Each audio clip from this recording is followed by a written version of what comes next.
So, Coach, with the win, obviously there's no such thing as a must win this early in the season. But how big was it to get that win before you went in conference on the road? I mean, the last thing you want to do at home is to drop 2 games to start, league play, and so it was. Yeah, it was. I think the guys that had their backs against the wall responded the right way, and just overall, you just got to try and avoid, having weeks like that if you want to. Really go where you want to take it as far as you want to take it. You can't split at home, so still a lot of work to be done ahead of us. Beyond just playing in an opponent's gym, what makes going on the road harder?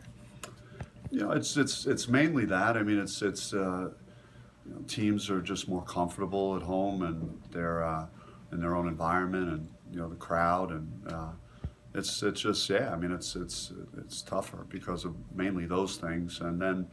There's also other things like, Cal has had to go on the road for 2 games, and they lost at UCLA and USC, so now they're going back home with desperation to try and get a win and at home in front of their fans. So that's that plays a role in it also. Are there things that you've learned about just the process or how you structure your trips that help?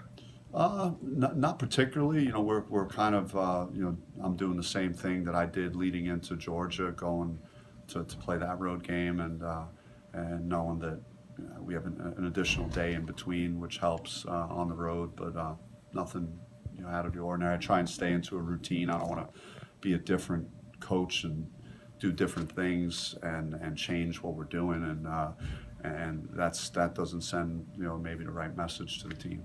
Do you expect to keep the lineup the same as you did on Saturday?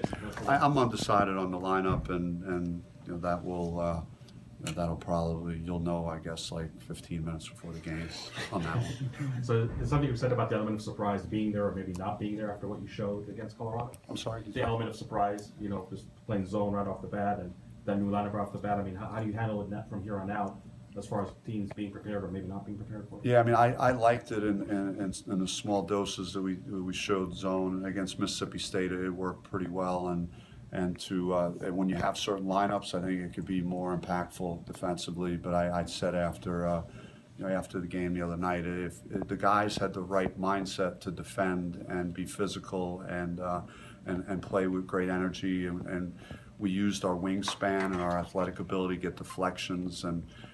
Underrated plays in the game were like Tayshaun Cherry, deflecting a pass and Lou getting it and showcasing, his athletic ability in the open court. Those are plays that get the whole team really excited. Tate went for another one and jumped over our bench.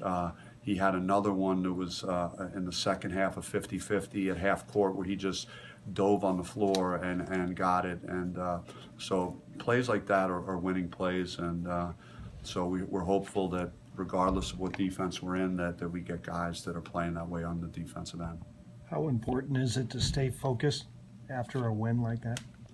I don't think we have anything to be really particularly excited about. So it was wonderful, and I think it showed if we play a certain way and what the results could be. But that you have to do that over and over again, and we have not proven that yet, and we have a lot of work in front of us to show that that we can do that on a consistent basis. How would you assess Romelo's play over the last 4 or so games? I just think he's got great energy, and he's being physical. When he gets his touches, he's taking full advantage of them. He's as efficient a player as we have right now with his shooting percentages, and he's addressed things that we needed him to address defensively. He's been great in ball screen defense. Again, today on the practice floor, he did some great things with that, and so he's really developing and emerging on our team as a guy that we could count on.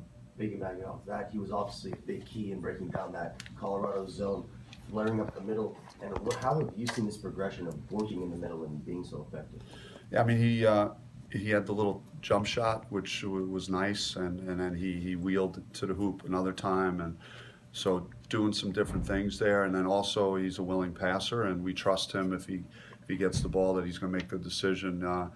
And so it makes sense to try and get him the ball in those spots.